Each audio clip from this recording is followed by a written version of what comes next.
We're here to talk about the big, beautiful bill, and we're here to talk about American manufacturing, but I thought it'd be okay, especially since Kelly Loeffler, our great SBA administrator, she's doing a hell of a job. Kelly, thank you for being here.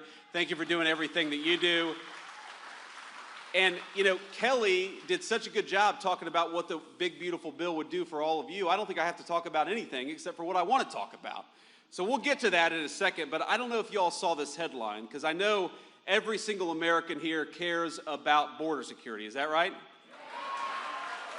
And I think it's one of the great things that we've done in this administration is we kept our promise that we were going to close down the American southern border, shut off the flow of fentanyl, and start prioritizing American workers over Mexican drug cartels for a change.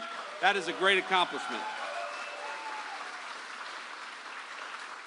Now, it turns out the New York Times is not the biggest fan of what we've been doing at the border under the Trump administration. So they had this headline, and I'm not kidding you, this is not a joke headline. I'm going to read you verbatim what the New York Times said just a couple of days ago. And I quote, "I was one of Biden's border advisors. Here's how to fix our immigration system." What would he know about fixing our immigration system? It was the Biden administration that broke our immigration system. So we've been having a little bit of fun around the office. So the Department of Homeland Security, their take on this was, "I was Humpty Dumpty. Here's how to sit on a wall." But be careful what you wish for. Now we're in northeastern Pennsylvania. I assume that this is Eagles territory. Is that right? Okay. Some dissension here. We've got a lot of Eagles fans, but not 100% Eagles fans here. But congratulations, by the way, on last year. But this is what a buddy of mine sent me. He said, "I'm a Cincinnati Bengals player. Here's how you win Super Bowls." And that cut a little deep. For the football fans out there will know that was not a cool thing for that guy to say. But this is what we're dealing with, my friends. We're dealing with a new administration, a new day, and a president who is fixing what was broken during the last administration. I think we're all proud of that and proud to be here to celebrate it. And here's what I am most proud of. What I am most proud of over the last 6 months, the border is important, and it's great, and it's incredible that we were able to go from the worst open border to a closed border in just a couple of weeks under President Trump's leadership. But you know what I'm really excited about? I'm really excited about the fact that for the first time in a very long time, workers' wages are rising faster than inflation. You're able to buy more, you're able to do more, and we're just getting started. For decades in this country, the story was that blue-collar workers in particular, they might get a little pay raise or they might not get any pay raise at all, but it was never enough to keep pace with inflation. No matter how hard you worked, no matter how hard you came to work every single day, no matter how many overtime hours, for example, you put in, you were falling behind. Way too many good Pennsylvania families were falling behind. And under just 6 months of the president's leadership, we've got inflation is coming under control, and blue-collar wages are rising faster than they have risen in 60 years. That is a testament to great presidential leadership and the great American people. And we're just getting started, my friends. The passage of the big, beautiful bill. Now, of course, the mainstream media, the corporate press doesn't like what we accomplished. It doesn't like what we did. But let me just talk a little bit about what this bill, about what this legislation means for you and your family. And there are a few different things, a few different ways in which I think this will be transformational for the American people. You heard Kelly talk about this a little bit. How many, Don, of your 36 employees are putting in a lot of overtime every single week? I bet a lot of them are. You told me you got projects coming in so fast, they're struggling to get people in to do all the jobs that are necessary. Well, now, thanks to President Trump's leadership, if you work overtime, the federal government is not going to take a dime of that overtime. You earn that money, you ought to keep it in your pocket.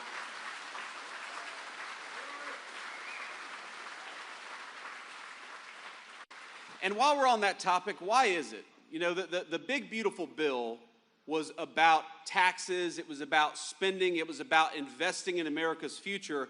But one of the most important things the president's doing and working on, it doesn't get nearly the headlines, is asking, why is it that we force every single young person to get a big chunk of debt at a 4-year college or university? Why don't we give our young people more options? Because if we did, a lot of them would come and work at Don's machine shop. And that would be good for them, and it'd be good for American workers. You know, we think it's fine. If you want to go to college, go to college. There's a lot of opportunity out there. But if you want to work with your hands, if you want to build something, if you want to build a house, build a bridge, make one of these incredible orders that comes into this small business right here in northeastern Pennsylvania, your government should not be forcing you to do what elites in Washington want you to do. You ought to be able to chart your own course and your own career path, and the Trump administration is going to fight for that.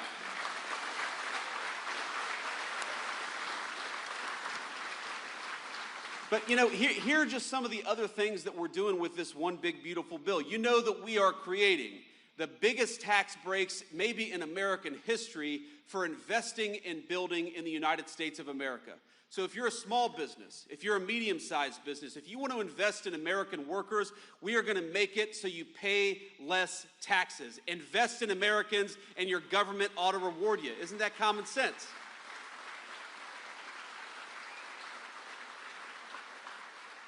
But the crazy thing is, for years, our government has done the exact opposite. We have rewarded people who shipped American jobs overseas and penalized the great small businesses who invested right here in America, right here at home. And the President Trump's leadership, we're flipping that on its head. If you're building here, if you're making here, if you're working in the United States of America, we just gave you a big, fat tax break. But if you're going to ship American jobs overseas, thanks to Donald Trump, you're going to pay a big, fat tariff. It's time to invest in our own country and our own people once again, and we're doing it.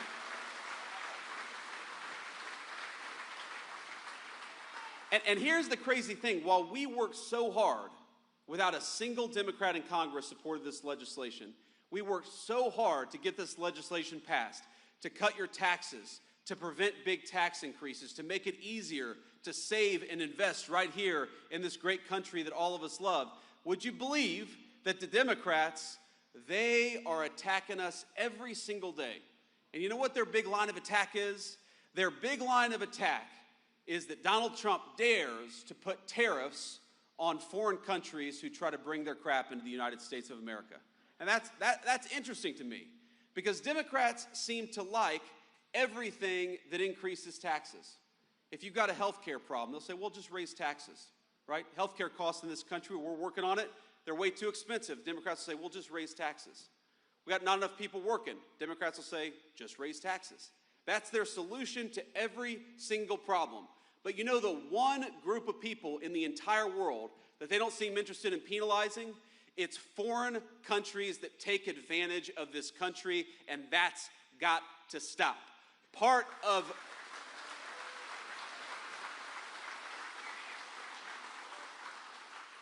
the big, beautiful agenda is saying that if you're going to build something in the United States of America, we're going to reward you and we're going to fight for you. But if you want to build something overseas, you're going to pay a big, fat tariff before you bring it back into the United States of America, and that's exactly how it should be.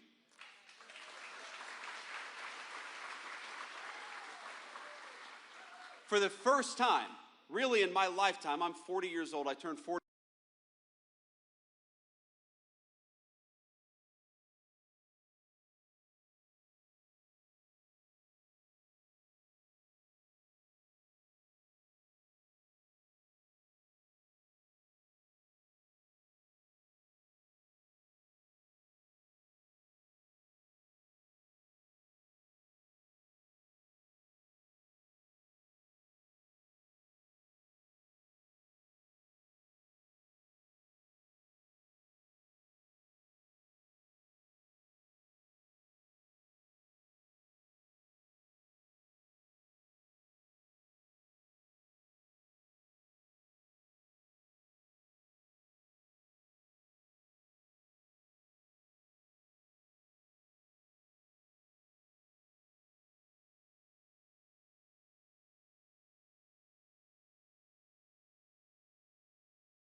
I'd never been to North Dakota before, and I was there, of course, with Usha and with our 3 kids. And my little 3-year-old daughter, she brought me this dandelion. And she it was one of these dandelions where, her little 3-year-old lungs just couldn't blow these seeds all over this beautiful Badlands hills.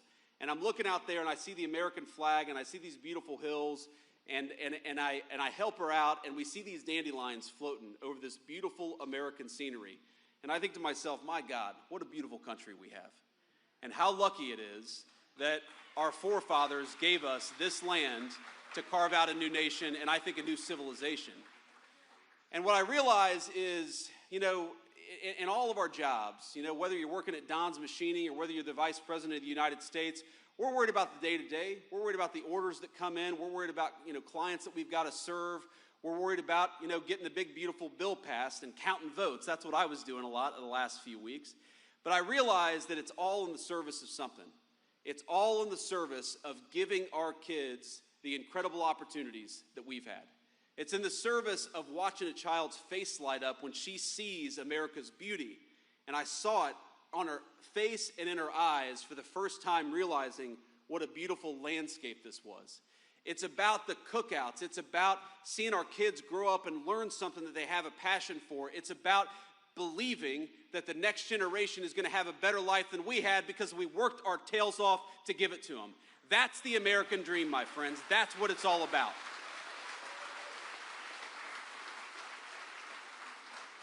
And when I think about what this administration has accomplished over the last 6 months, but more importantly, when I think about what all of us as one big American family have accomplished over the last 249 years, all I can think about is it's time to keep building, it's time to keep working, and it's time to make sure that these beautiful faces, these beautiful kids that I see in this audience, that they're going to have a better life than we had.